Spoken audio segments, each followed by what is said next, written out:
why are you doing this? Why are you letting them use your reputation? Come to work for me. I will pay you whatever you're being paid. Get the hell out of there. As long as I'm on the inside, I can fix it. But if I'm on the outside, there's nothing I can do to help. Over the years of technology and the generations of technology, we've gotten so smart, we've forgotten our heart. I actually created that role because of the angst and the pain that, frankly, we were creating and that people were going through. And it wasn't just we. I mean, it wasn't Expedia. It was just technology in general.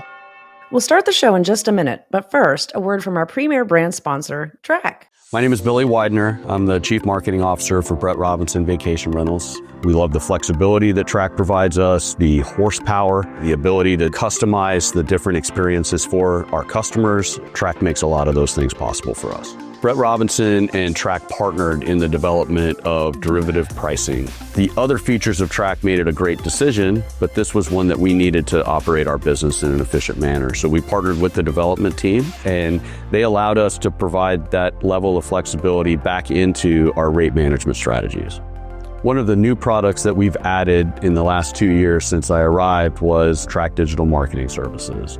And what Track Digital Marketing Services brings to the table is deep knowledge about not only the history of vacation rentals, but current information and trends that they're seeing across multiple markets. They use that information to advise us and help us make the best decisions with our marketing dollars on a regular basis. The amount that we budget toward that has been able to be modified significantly. We're projecting similar results to what we had last year with a budget reduction of more than 40%. We went through a very extensive process to evaluate multiple property management systems. And what we got to at the end of the day was that the level of professionalism, functionality, and the flexibility of that product to allow us to customize it in our way made the decision to stay with Track the best decision that could come out of that process. Ready to take your operations to the next level? Get a free market assessment, a $400 value that gives you a clear picture of how your business stacks up against the competition. You'll meet one-on-one with a Track expert who will evaluate your performance in the context of your market, uncover gaps and opportunities, and deliver 3 to 5 actionable insights tailored to your business. This is your chance to find out what's working, what's not, and where you can improve based on real market data. Click the link in the description to get started today.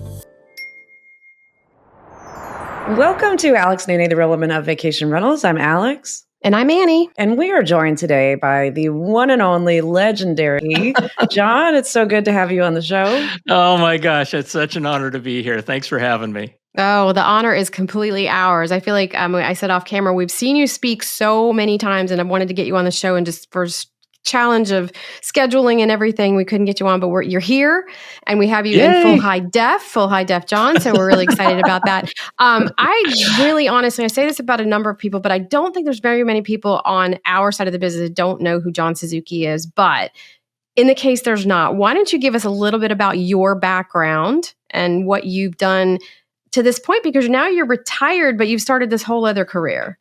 Yeah. So a little bit of my background. I won't go back too far, but in the vacation rental industry, I started in 2004, and this was during the days of fax machines. It was before online bookings. It was before all the things that we now view as normal, and I saw an opportunity at the time to bring vacation rentals, which was just a little cottage side industry. They called it specialized accommodations at the time, into the mainstream of travel. And so it was amazing. It was an amazing ride for almost 20 years. And, we saw several generations of technology that happened. You saw everything from web-based computing, which was not a thing at the time, and just the rise of online bookings, to online distribution, to guest reviews, to yield management, to all these different kinds of things, all the way up to moving from the yellow pages of vacation rentals to full e-commerce, right? Yeah. And so through it all, I started with a little company called Expedia, which is a software company, which was acquired by HomeAway, which was acquired by Expedia Group, and HomeAway became Vrbo. And my last job with the company was one that I invented. and I was the global evangelist and ombudsman for Expedia Group, and it was the best job in the world, and I had the coolest title. But I retired. I retired when in 22, 23, whatever. I finished a book that I had written called American Grit. It was a 15-year effort. And then I started a podcast last year called Finding Better, which has become the joy of my life. We've done 150 episodes, and it's just all about sharing experiences and wisdom and finding better in life. So technically, I'm supposed to be retired, but I've got several pretty significant projects. I'm getting ready to launch a thing called Finding Better University, where folks can come and create and present online courses on their experiences in finding better. It's all experiential, and who knows what else I'm going to be doing. But I'm having the time of my life. Well, you're not retired. I know that. So that might have been the path you thought you were going on. But right. Isn't it amazing though? Right? I mean, none of us really know what's going to happen and what opportunities. Yeah, and look at you guys. Look at the two of you. I mean, you guys have this amazing podcast, this amazing platform, and look at all the different things that are being created from it. Right. Yeah. And all the opportunities you guys are getting. And that, you guys, that's wonderful. I mean, you're an inspiration, because I tell people, listen, start down a path and keep your eyes open. I mean, who knows what's going to happen? Yeah. And I'm experiencing it. You guys are experiencing it. It's just wonderful. Well, and it kind of loops in one point I was going to make and brings it more together to the current day. But one thing I will say, you're one of the few people that we have, not the few, but I mean, you're probably the minority of people we have on the show that really do remember the olden days of like pre-e-commerce, but bookings, distribution, because a lot of the industry now is people that have just come up in it within the last 5 to 10 years. And all they know is this newer world of, Vrbo and Airbnb and the OTAs and, Yellow Pages and magazines and newspapers. And I mean, that used to be the way that vacation rentals were advertised back in the day. But, I think about those days that you remember, and certainly we do too. And when you took on that role or created that role as the evangelist within the organization, there was a lot of that change coming into play, right? And so a lot of companies were very nervous. They were, not knowing where things were going. And I think just, that really made a lot of anxiety within property managers' lives. Oh, it was terrible. It was terrible. You put yourself there, or they put you there at like literally the perfect time, right? Because that's what you're good at doing. And that's what you've now transitioned in this new phase of life in a similar way of sharing experiences and sharing that you don't have to have everything figured out, it sounds like. Yeah, I actually created that role because of the angst and the pain that frankly we were creating and that people were going through. And it wasn't just we. I mean, it wasn't Expedia. It was just technology in general, right? I mean, the whole world was moving to e-commerce. The whole world was moving to distribution. The whole world. And the biggest problem was that when you make such a big change like that, you have, let me just give you a couple of examples. You think about cancellation policies, right? How many property management companies are out there? Amenities. We counted them all up at the time. When you took all the different amenities and the amenity descriptions, there were 2,000 of them. I was surprised it's not more than that even. Yeah, I mean, so crazy. and it was one of those things where we can't list 2,000 amenities and do a search on 2,000 amenities. And yet everybody wanted their own amenities, right? Yeah. And so, and that was just a simple thing, let alone cancellation policies and refund policies and getting the online booking calendars, integrated and accurate. So it caused a lot of consternation and upset. And I realized that the biggest reason why things were going so south was because our communication sucked. Mm-hmm. Yeah. It was terrible. Yeah. I mean, I would have customers coming to me and say, John, you just launched this thing that my guest just told me about. And then I would go back to the company and say, why aren't we communicating this? And the answer would come back, well, we sent an email 3 months ago that this was coming. Yeah. And so everybody had every right to be so upset with us. And of course, I volunteered to take all the arrows and the bullets and the pitchforks and torches. And I even had a customer come up to me and say, John, why are you doing this? Why are you letting them use your reputation? Why? Come to work for me. I will pay you whatever you're being paid. Get the hell out of there. And I told her, I said, here's the thing. As long as I'm on the inside, I can fix it.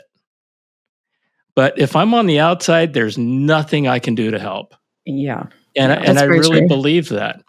And eventually we got it together. But that was, oh gosh, it was so painful. And the reason why it was so painful for me was because it was so painful for everybody else. And I'd never wished, I would never want to go through that again. Yeah. And people listen to you, though. I actually remember probably the first time I met you, you came to my market in Myrtle Beach. And I think it was around the time that the matchback policy was put into place. Oh, God, so, yes. That was probably the worst of the worst. If you booked on Vrbo, but then if you still went to somebody's website and booked direct, you still had to pay the commission. And it was just a lot of people obviously were upset about that. But I think that got rolled back. And there are several other things that got rolled back. But that's what happens when companies work in silos, and we're all trying to protect our own best interests. But at the end of the day, if you're going to lose your customers, I mean, they won't stay there. But communication's key. So and hope. And hope, right? That we can make it better. Just because it's like this right now doesn't mean we can't fix it. Exactly. So communicating what we were moving towards and what we were trying to do, and helping people understand the whys and what we were doing. One thing I told people every time was, I am always going to be honest with you. 100%, it's a non-negotiable. Now, here's the thing. You may not like the answers I give you, but they're going to be completely honest answers. And you know what? Everybody, I can't remember a single person who called bullshit on me on that. Yeah. When I said that, people said, that's all I can ask for. Right. And, and of course I'll tell them the whys in terms of, the whys in the hows and everything, as best as I can understand it. And the really cool thing about that, though, was that the deal that I made with the company was that I was going to go out and do this.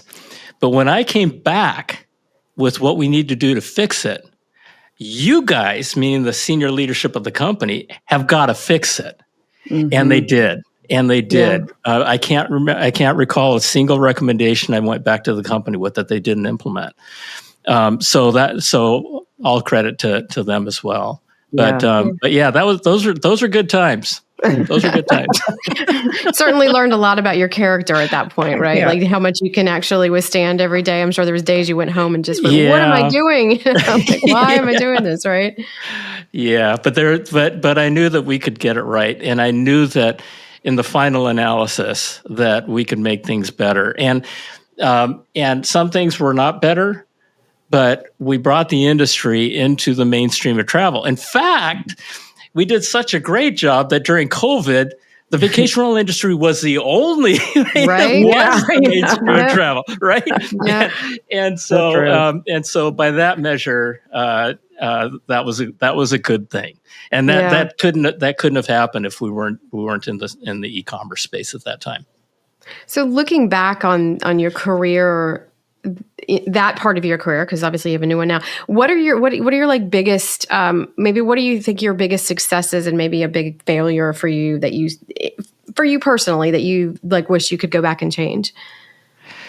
Yeah, I think we talked about my biggest success, right, in the industry. It was because I mean that was truly an industry-wide revolution. I mean, it was really it was something that had to happen. Yeah. And I think I had a part in helping it happen, and lowering the pain. Mm-hmm. So that lessening the burn. yeah. I guess I wish I could have done better, or I wish I could have. It kind of goes back to what we were talking about earlier. The phrase that I coined, that over the years of technology and the generations of technology, we've gotten so smart we've forgotten our heart. And as time went on and we did go into the mainstream of travel, we became much more smart and kind of forgot our heart. And when I started in the industry, I mean, it was mom and pops. It was just, I mean, people loved each other. They still do, right?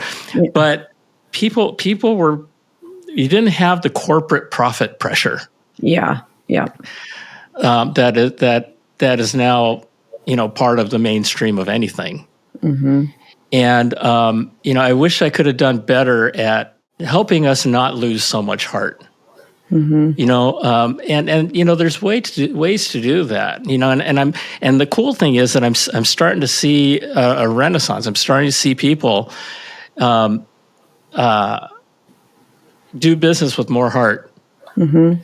And because I honestly believe, and throughout my career, I have, as long as you're taking care of people, as long as you're taking care of your customers, as long as you're taking care of your employees, and as long as you're doing the right things, the money will come. Mm-hmm. The money will come. It's when you focus on the money that you start screwing up, right?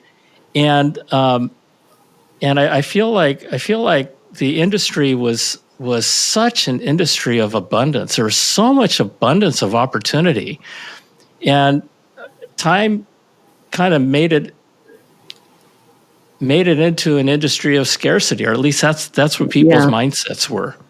Yeah. And I wish I could have done more in terms of opening up, taking off the blinders, helping people take off the blinders and seeing the abundance, because you work differently if you work in a world of abundance as opposed Mm-hmm. to a world of scarcity. Mm-hmm. And I feel like over the years, the mindset became more and more of a scarcity mindset in the industry than one of abundance. And I wish I could have done more, to give people an opportunity to see more abundance in the industry. Yeah, that's a really profound answer. And I mean, you think about it, like there's just what COVID and pre-COVID, is this bubble of vacation rentals just really started to pop.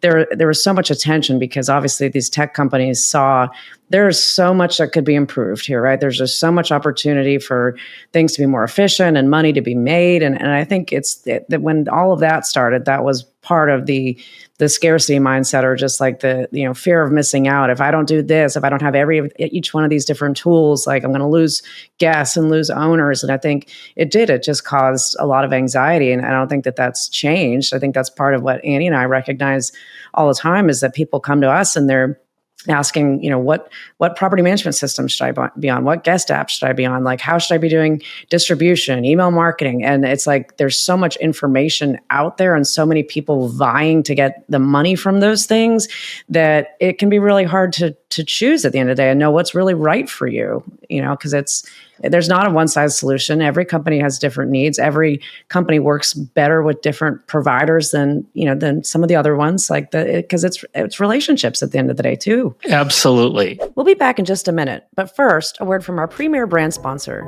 Grand Welcome. Hi, I'm Joseph Cox. I'm Denise Turner, and we are franchise owners in multiple locations. We've been with Grand Welcome since 2021, so 4 years now.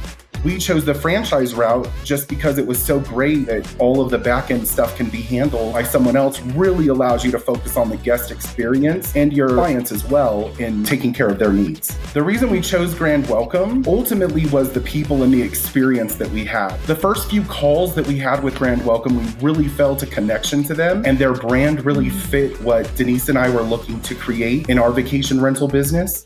What we love most about Grand Welcome is having the support, knowing that there are people there behind us, pushing us to grow and to do better, and then just knowing that we have all of the technology and tools at our fingertips.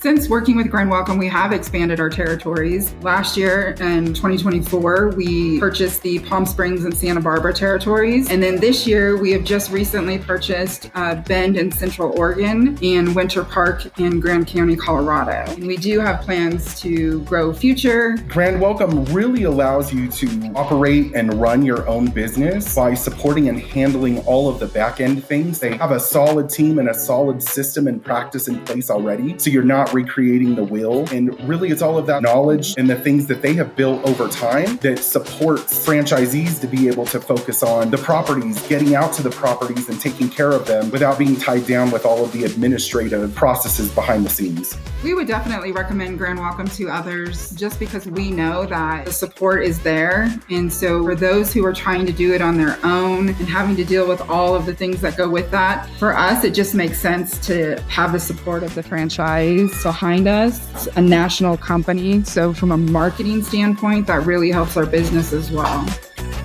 Click the link in the description to get a free growth hack analysis and a P&L evaluation. And make sure to tell them you heard about this offer on the Alex and Annie podcast. You kind of hit the head on one of the things that I wish we could have done differently, right? When you live in a world of scarcity, the bottom line is we're here to serve. And in the case of a lot of companies, we're here to serve the property managers, right?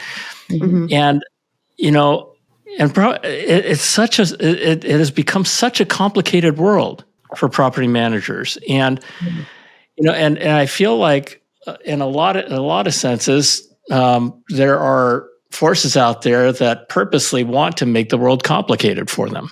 Yeah, right? I agree. I agree with that. Yeah, and that's not heart. Yeah, that's not heart. Yeah, I mean, it's very, very simple. Sell to your strengths and sell to solve problems, mm-hmm. right? Help people understand what the problems are that they're facing. And, if you have a solution to help them solve that problem, then talk about it. I don't know. It just, I really feel sorry for our property management community out there because of the kinds of things that you just talked about, Alex. It's so complicated. I mean, if we could just kind of step back and figure out, okay, it doesn't have to be this hard. Mm-hmm. Yeah, it really doesn't. Ironically,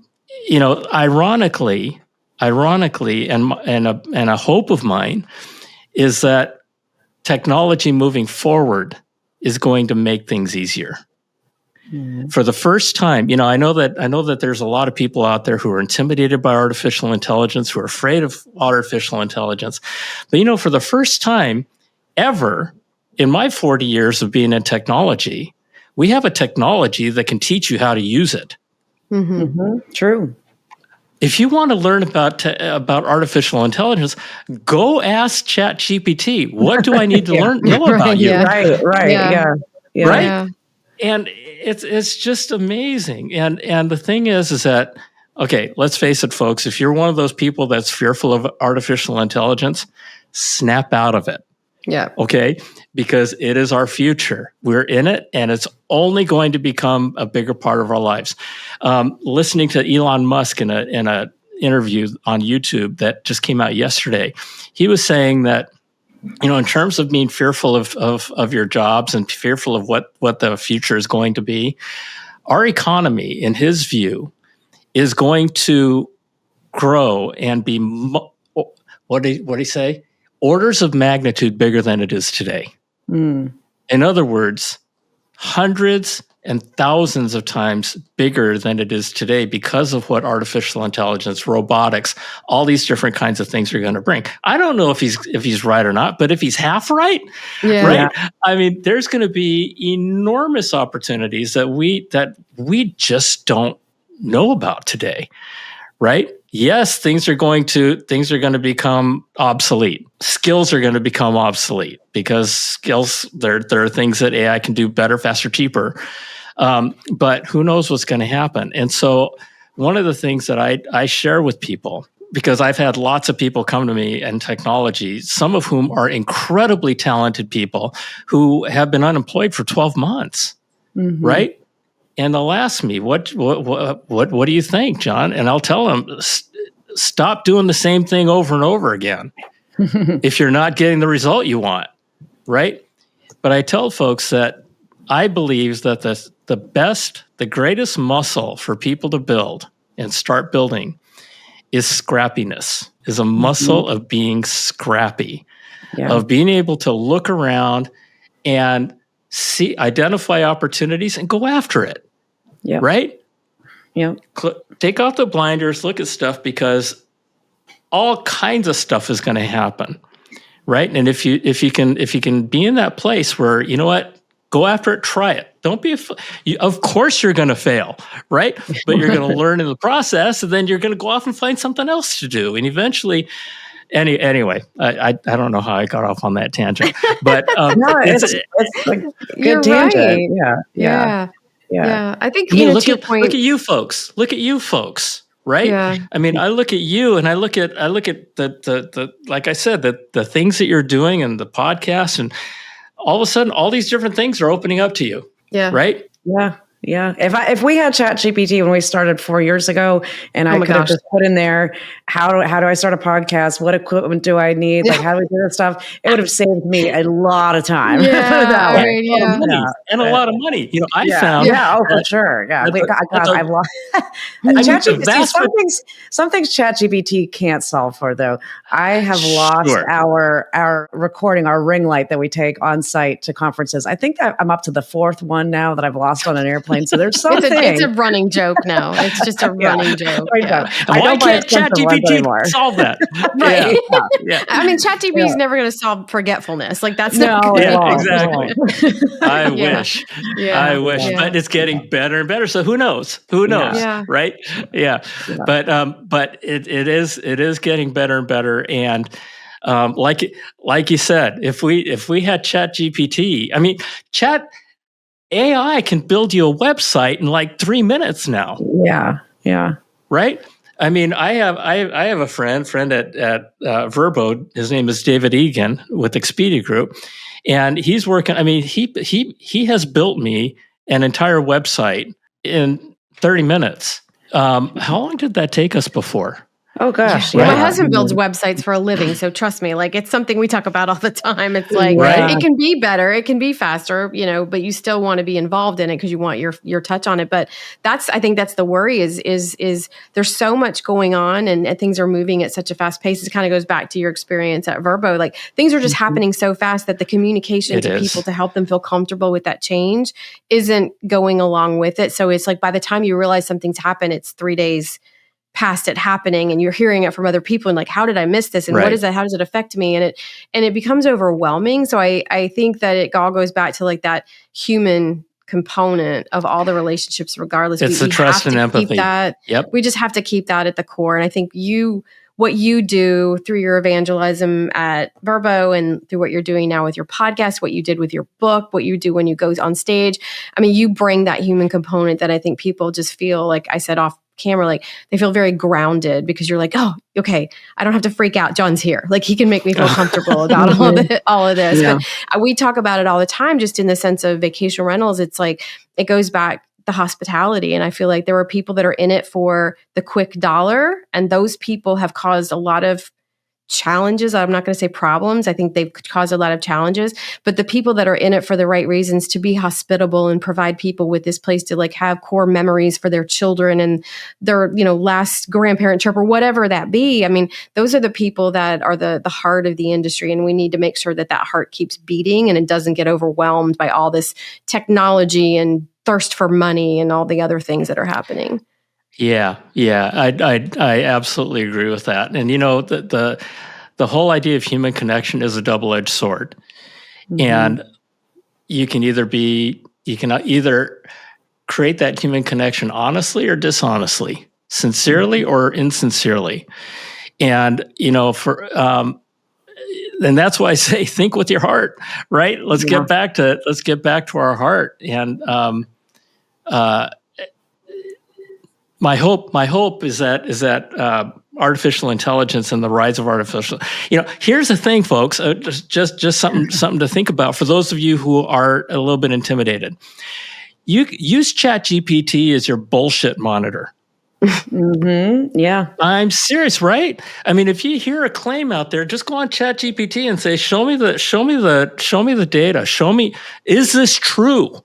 Right. Right. Yeah. And it'll come back. Who is this guy? I can even go to ChatGPT and say, hey, tell me about David Egan. Is he a good guy?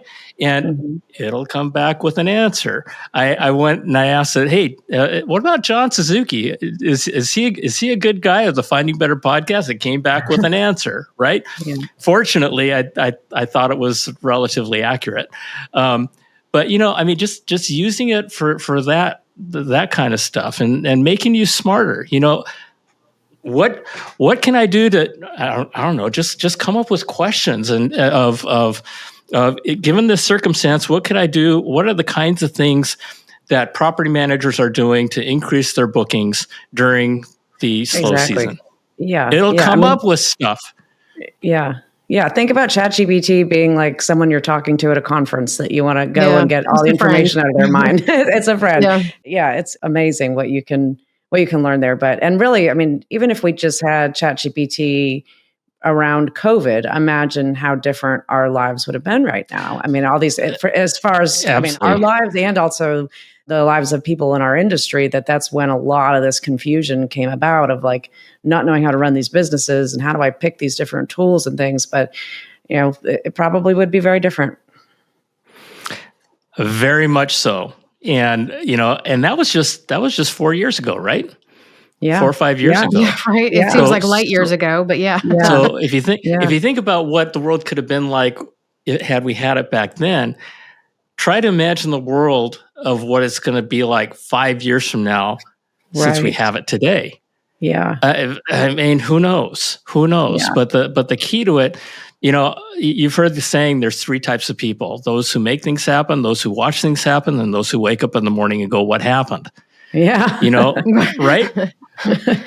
Don't be one of those people. Get in and use it. It's actually fun. If you want to get a really great chocolate cake recipe, go ask ChatGPT. If it's just amazing. One of the things that I do in the morning, one of the first things that I do, and this is going to sound weird to a lot of people, I take a big glass of water. I put a half teaspoon of Baja Gold salt in it, and I drink it. You know why? Did you read that? Did ChatGPT tell you to do that? I heard it, and I validated it on ChatGPT. Baja Gold sea salt has got 60 different trace minerals in it. Oh. And it's actually good for you, and it helps you hydrate. Not dehydrate. Yeah. Where do you find Baja Gold sea salt? On Amazon. Amazon, of course. You have to find it on Amazon. Yeah, where do you think? Right, okay, that was probably a rhetorical question as soon as I threw it out there, but yeah. But I heard it some video somewhere, maybe on Instagram, and then I'm like, that sounds weird, but that sounds pretty convincing. So I went to and ChatGPT, these are the things. And then it gives you the caveats. It says, if you have high blood pressure, consult your doctor. Yeah. Right? Yeah, I mean, so anyway, yeah. It's right there, use it, try it, play with it. Yeah. Give it a try. Don't be afraid. Don't be afraid. Yeah. Well, we want to hear a little bit more about what you're building right now, John, as far as this university and these classes and how that ties in with the podcast. So maybe tell us a little bit more about this new business. Yeah. So right now it's in the works. my podcast has been such a joy. I mean, it's just been amazing, and with amazing people sharing amazing experiences, teaching folks. The whole idea is learning from others on how to live a better life. Because that's what everybody wants. And so this Finding Better University is going to be something where people can come to learn from these people. It's going to be all experientially based. A friend of mine, David Fishbach, who's also in the vacation rental industry, he owns an amazing business called Beachfront Only here in San Diego. He and I were in an argument one day, and I asked him, I said, David, do you want my opinion on this or not? He says, I could care less about your opinion. And I said, well, that's kind of rude. He says, no, listen, listen. He says, I could care less about your opinion, but I'll listen to your experiences all day long. Oh, I love that. And I went, whoa. So this university, and my podcast is all experientially based, wisdom based, and the courses that we're going to curate courses, help folks build courses. And it's all about experience and helping people find better, so that people will be able to come if they want to learn about how they might be able to, better relationships, better money, better careers, better pets, right? Better parenthood, just everything. It's just going to be all about life. And so that's going to come later this year, which is really cool. That's exciting. So you said this is kind of your new, I guess, love, like something that you're putting your heart and soul into. What do you do when you have free time? You've got grandchildren. They're supposed to be in retirement, so So you've taken retirement and turned it on its head and decided to keep working and doing and sharing your joy and your positivity, which is tremendous. We need more of that in the world. But what does John Suzuki do when he unwinds? My grandkids, my family. I like tuna fishing. And so I fish during the tuna season. I just retired from paragliding, and I really miss that. But I also, just 3 weeks ago, I'm sort of kind of back in the vacation rental industry, because 3 weeks ago I was contacted by someone I'd known for years and years who told me that he was starting an AI startup, and that with one of their markets that they're targeting, it being the vacation rental industry. And so I'm doing some consulting work with them, which is just amazingly fun. And it seems like when I do have free time, something comes along to fill it. Which is being retired is a really nice place to be, because I can go after it if I want to. Yeah. My father-in-law always said when he retired, he said, as long as it doesn't interfere with my fishing, I'll do it. But the second I can go fishing, that's when it becomes a problem. So that's it. The thing that I miss the most, and this is the case for a lot of people when they leave jobs or they leave careers, is being with people. Yeah. And so I guess I fill my free time with being with people.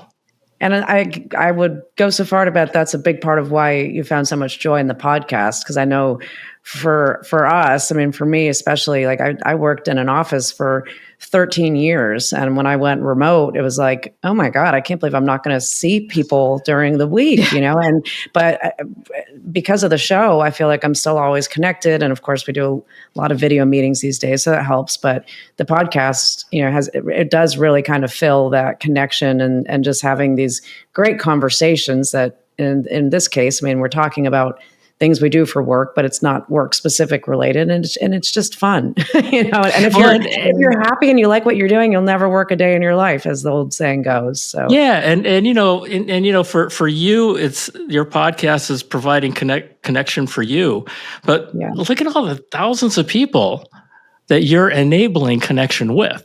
Right. Yeah. Right. In your audience, and that's just really, really cool. It's wonderful. Yeah.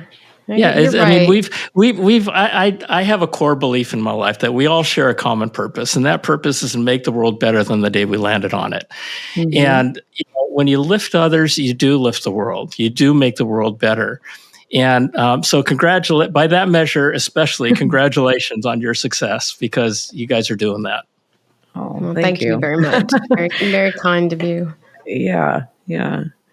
Well, John, it has been just a pleasure just chatting with you and getting to catch up. And honestly, I didn't know going into this interview where the direction was going to go. And we said before we hit play, we actually kind of prefer if we don't really have a whole agenda anyways. But it was just wonderful to hear your perspective on the old days and now what you're doing. And I think you're obviously bringing a lot of joy into the people that you meet through the podcast and through this university that you're building. So we're excited to continue to watch that journey.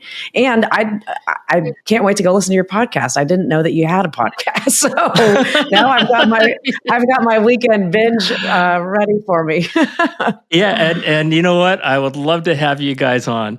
It's all about We'd love sharing to. experiences and helping people find better in their lives.